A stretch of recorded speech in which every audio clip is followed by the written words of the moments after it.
Shalom, people of God. This is 5171, and the title of it is The Originality of Nations, or Where the Nations Came From. Where the Nations Came From.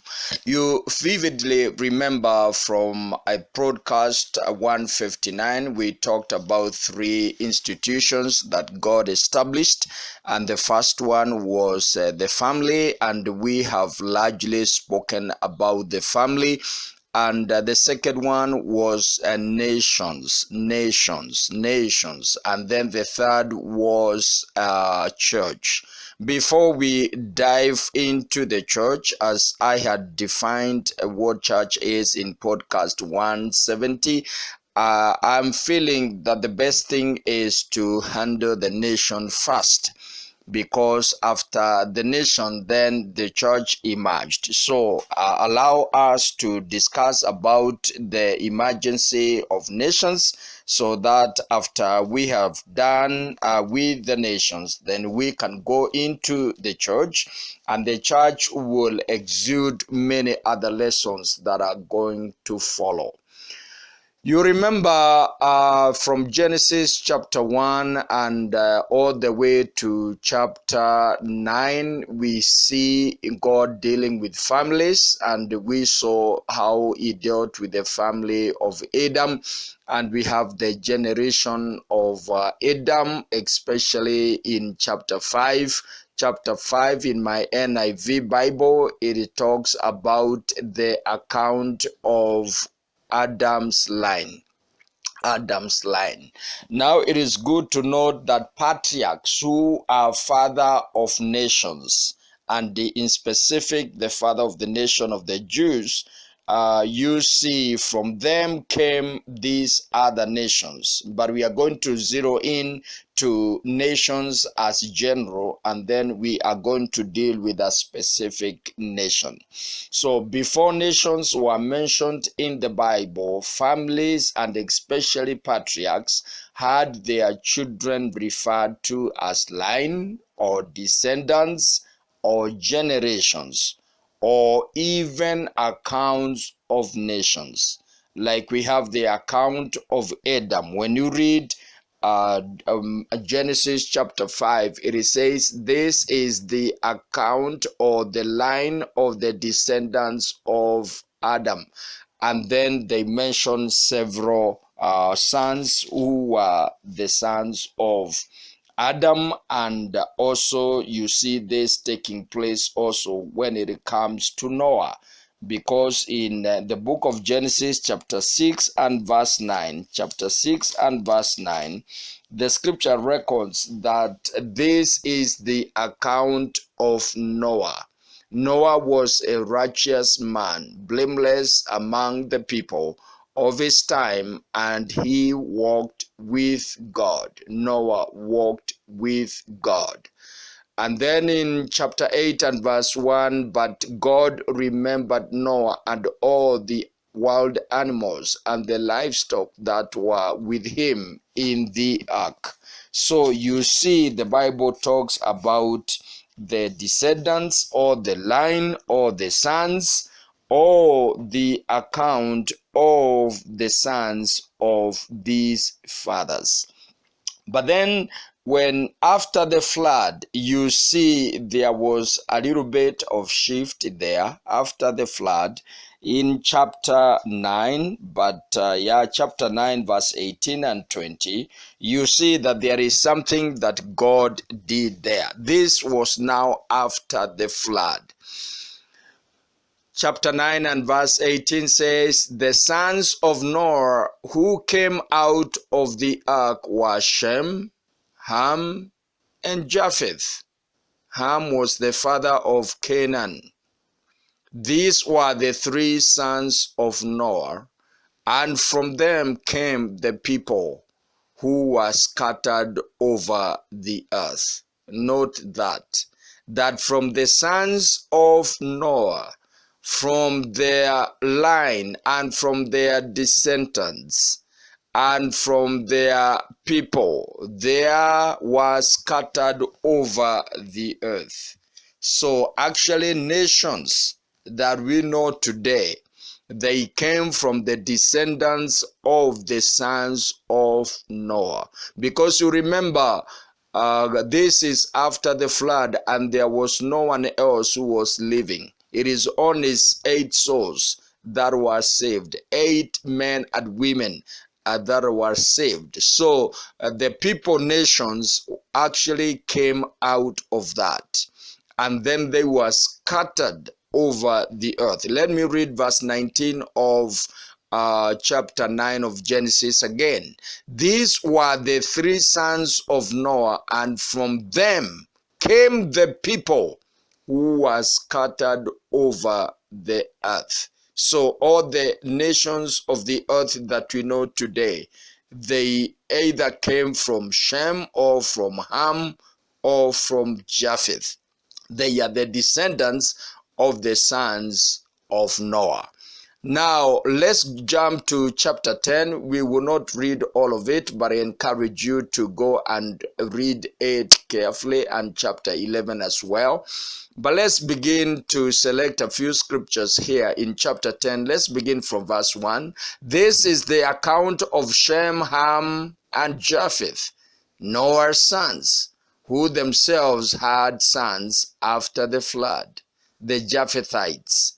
The sons of Japheth were Gomer, Magog, Madai, Javan, Tubal, Meshech, and Tyrus. The sons of Gomer were Askenath, Riphath, Togarmath. And the sons of Japheth were Elisha, Tarshish, the Kittim, and the Rodanim. From these, the maritime peoples spread out into their territories by their clans within their nations. I think this is the first time you see the word nations. I'll read verse 5 again. From these, the maritime people, these are the people that are near the sea, or people that trade in the sea. They are called maritime people, spread out into their territories by their clans within their nations. Within their nations. We are going to define what a word nation means. Each with its own language. So mark this. There are territories, there are languages, and there are people grouping together that are called nations. So nations are people that are denominated by geographical territories. They are denominated by their languages. They are denominated also by their culture. Those are nations. Right. Let's go to read verse 15 of the same, verse 15 to 20 of the same. Canaan was the father of Sidon, his firstborn, and of the Hittites, and the Jebusites, and the Amorites, and the Girgashites, and the Hivitites, Archites, and the Sinites, and the Arvadites, and the Semarites, and the Amorites. Right? All those were the Canaanites. Later, the Canaanite clans scattered, and the borders of Canaan reached from Sidon toward Gerar as far as Gaza, and then toward Sodom, Gomorrah, Admah, and Seboim as far as Lasha. Verse 20. These are the sons of Ham by their clans and languages and territories and nations. Mark the word nations again. I will repeat verse 20. That these are the sons of Ham by their clans and languages in their territories and nations. Right. Let's go over to verse 30 of the same. Verse 30 of the same. The region where they lived is stretched from Mesa toward Sephar in the eastern hill country. These are the sons of Shem by their clans, by their languages, in their territories and nations. Mark the word nations. These are the clans of Noah's sons, according to their lines of descent within their nations. From these, the nations spread out over the earth after the flood. So you can see now from the family that we discussed about, there is another thing that is coming out of these families, and they are what we are calling nations. Nations came from the families of the sons of Noah. There was multiplication. In chapter 9 of the book of Genesis, they were told to multiply and replenish the earth. 9 and verse 1. Then God blessed Noah and his sons, saying to them, be fruitful and increase in number and fill the earth. Replenish the earth, fill full the earth. Because God had already destroyed all other people that lived and left only 8 people. So he gave the same commandment that he had given to Adam and Eve to multiply, be fruitful, and replenish the earth. So the same instructions are given to Noah and his sons. And now we see the sons of Noah are multiplying. And because of this multiplication, now people were scattered all over the earth, so as to have the nations that we do have today. Allow me to read a little bit from Genesis chapter 10, verse 8 to verse 10 to capture something there. Cush was the father of Nimrod, who grew to be a mighty warrior on the earth. He was a mighty hunter before the Lord. That is why it is said, like Nimrod, a mighty hunter before the Lord. The first centers of his kingdom was Babylon, Erech, Akkad, and Calneh in China. From that land, he went to Assyria, where he built Nineveh, Rehoboth, Calah, and Resen, which is between Nineveh and Calah. That is the great city. Let's now jump over to chapter 11. Chapter 11 of Genesis, from verse 1 to verse 9. Now the whole world had one language and a common speech. As men moved eastward, they found a plain in China and settled there. They said to each other, come, let us make bricks and bake them thoroughly. They used brick instead of stone and tar for mortar. Then they said, come, let us build ourselves a city with a tower that reaches to the heavens, so that we may make a name for ourselves and not be scattered over the face of the whole earth. So you can see their motive was wrong.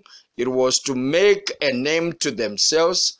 And we don't really just want to make name for ourselves. We must do the mission of God. And then they didn't want to be scattered over the face of the earth, which was anti-God. It was against the will of God. So they say, come, let us build a tower. We make a name. It's wrong just to build things to call them by your name or make a name, or to just be referred that it's yours, right? The motive is wrong. It was wrong. They didn't want to obey, going out to establish nations in the earth. Verse 5, but the Lord came down to see the city and the tower that the men were building. God came down to see the city and the tower that the men were building. The Lord said, if as one people speaking the same language, they have begun to do this, then nothing they plan to do will be impossible for them. Where there is unity, there is success. Come, let us go, unless God comes and dismantles everything. Come, let us go down, verse 7, and confuse their language, so they will not understand each other. So the Lord scattered them from there over all the earth, and they stopped building the city. That is why it was called Babel, because there the Lord confused the language of the whole world. From there, the Lord scattered them over the face of the earth to form nations. God scattered them to form nations. So that is how originally nations were also formed. God scattered the human agenda to reaching where he lives, and he scattered them and he gave them different languages so that they don't understand each other. Because when people understand each other, they will be united, they will be unified, and being united, they will be able to do something substantial. Wherever there is unity, there is something substantial that is gonna come out of that. So God scattered them because they just wanted to build the tower to themselves and not to the glory of God. We must be careful. Whatever we do must be to the glory of the Lord. So God scattered them, and that's how we have the originality of nations that we know today. So today we are just reading those scriptures, but tomorrow we are going to take it a little further to define all what these things are, and then we see how the Lord will help us. Otherwise, I'm John Dewey Elias, and from me, Maranatha, the Lord bless you. Think on these things and study them out. God bless you.